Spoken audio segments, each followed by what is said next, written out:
RSS का agenda नहीं चलेगा। अल्पसंख्यक विरोधी सरकार, संविधान की हत्या बंद करो, संविधान की हत्या बंद करो, अल्पसंख्यकों को प्रताड़ित करना बंद करो, अल्पसंख्यकों को प्रताड़ित करना बंद करो।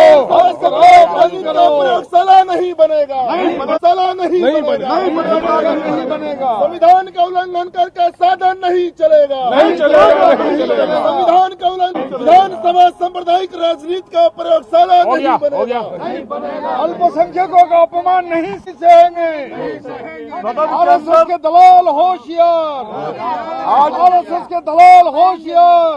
आज सदन के अंदर और बोलते, आज सदन में जो बीजेपी से आते हैं अपनी बातों को रख रहे थे, उसमें एक आपत्तिजनक बातें उन्होंने कही कि राष्ट्र विरोधी एक संप्रदाय को बताने का काम किया है मुस्लिम जाति के लोग, मुस्लिम संप्रदाय के लोगों को। और ये पहली घटना नहीं है, लगातार कई बार मुसलमानों का मतदान का अधिकार छीन लो, नागरिकता छीन लो, इस तरह की भाषा बोली जा रही है सरकार की तरफ से। और ये हमको लगता है कि यह आरएसएस का एजेंडा यहां लागू करना चाहता है। देश में जब नहीं लागू होने दिए तो बिहार में लागू होने देंगे। राष्ट्रीय जनता दल और वामपंथी के रहते हुए ये एजेंडा लागू होगा? नहीं होने देंगे, कतई संभव नहीं है। और हमने शुरू में उठकर खड़े होकर मैंने कहा, सभापति उस समय थे नरेंद्र नारायण यादव जी, मैंने आपत्ति दर्ज कराने का काम किया और मैंने कहा कि प्रोसीडिंग से निकाला जाए और माननीय सदस्य खेद प्रकट कराया जाए। वो बात बढ़ गई और वो खेद भी प्रकट नहीं किए और एक संप्रदाय के खिलाफ में हमेशा विष वमन करने का काम करते। वो लोग जो अंग्रेजों के दलाल थे, वो लोग जो अंग्रेजों का तलवा चाटने का काम करते थे, आज वो माफी मांगते थे अंग्रेजों से, आज वो राज कर रहे हैं और देश पर एक संप्रदाय के खिलाफ में विष वमन करने का काम करते हैं।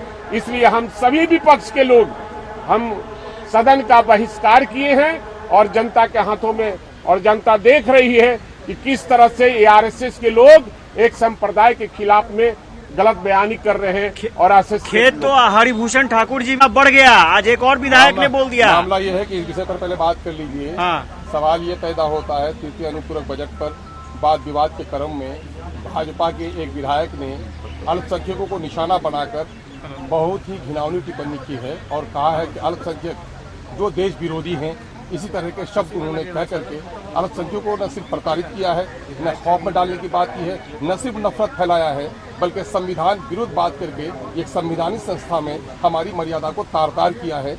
इसलिए सारे लोगों ने मिलकर इसका विरोध किया है। हम मुबारकबाद देते हैं।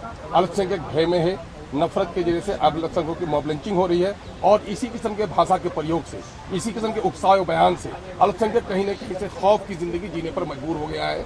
इसलिए हम लोगों ने सदन में इसकी गुजारिश की कि साहब ये सदन नियमावली कुछ भी है वो संविधान के अधीन है।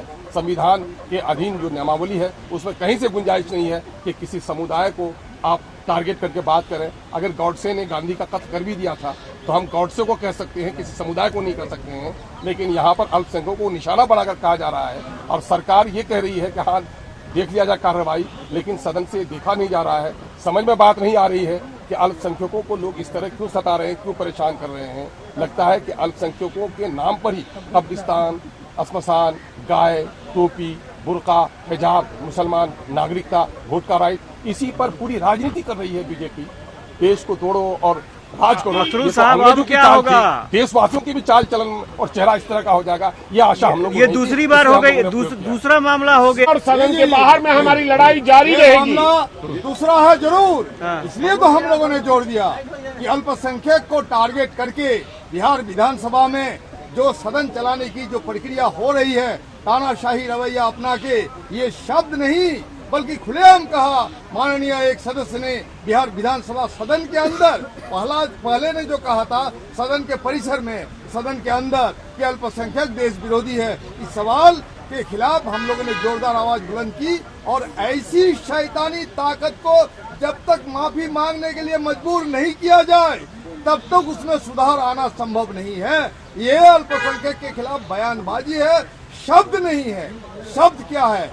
आपको झूठ शब्द नहीं इस्तेमाल करना है, असत्य शब्द इस्तेमाल करना है। संसदीय कुछ शब्द है। इसी तरह से आसन से संरक्षण मिलने के कारण ही इन लोगों के हौसले बढ़े हुए हैं और वोट का ध्रुवीकरण के लिए ये अल्पसंख्यक को अपमानित और उसका हौसला पस्त करना चाहते हैं। बिल्कुल अल्पसंख्यकों ने कल क्या होगा? सरफरोशी की तमन्ना महबूब साहब, अब कल- हमारे दिल में है।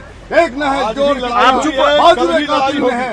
ये किसी अल्पसंख्यक ने ही लिखा और 1857 का गदर का रहनुमाई नेतृत्व किसी अल्पसंख्यक ने ही किया था। अल्पसंख्यक ने अपनी बेशुमार कुर्बानी दे करके इस देश को आजाद किया है और जो तत्काल उस वक्त जो आजादी के आंदोलन के वक्त में जो दलाली कर रहे थे अंग्रेजों के, ठीक का हमारे साथी ने तलवार चाट रहे थे, वो आज देशभक्त बनने का जो नाटक कर रहा है, इसी के खिलाफ हमारी लड़ाई है। ये सदन है, सदन की गरिमा बरकरार रहना चाहिए। अल्पसंख्यक के खिलाफ कोई बयानबाजी हम बर्दाश्त कल नहीं कर क्या सकते। होगा? कल खास माफी करके मंगवाएंगे? नाम पर मुसलमानों का जो नागरिकता छीनने, दोयम दर्जे का नागरिक बनाने और यहाँ तक कि अल्पसंख्यक देश विरोधी ऐसे बयान देने वाले माफी कल माफी मंगवाएंगे या बात? माफी मंगवाएंगे। कल भी ये मुद्दा उठेगा। अगर कोई माफी नहीं मांगता है तो ये उसको ऐसा दिन आएगा कि भागने की दिशा नहीं मिलेगी। बिहार की जनता घेरेगी उसे और उसको माफी मांगना होगा। हमारा मर्यादा है कि सदन के अंदर ही माफी मांगे। हमने संकल्प लिया है, हमने शपथ लिया है। संविधान का संवैधानिक दायरे के अंदर भी ये लड़ाई चल रही है। अगर ये लड़ाई संविधान के दायरे से बाहर आ गई तो बिहार के गलियों में, सड़कों में, चौराहों में और जब पूरी जनता सड़क पर उतरेगी, इस तरह से सांप्रदायिक राजनीति को हम प्रोत्साहन नहीं दे सकते हैं, हम बर्दाश्त नहीं कर सकते हैं। हम रोजी रोजगार, शिक्षा, विकास के मुद्दे पर बहस करना चाहते हैं और लगातार ये आपत्तिजनक जो बयान है तमाम लोग महसूस कर रहे हैं, पूरे देश की जनता ही देख रही है, सिर्फ बिहार की जनता ही नहीं। इसलिए हम लोग का एक नैतिक दायित्व था कि ऐसे बयानबाजी को सुनते रहना हमारा दायित्व नहीं है। हमने बहिष्कार किया जी।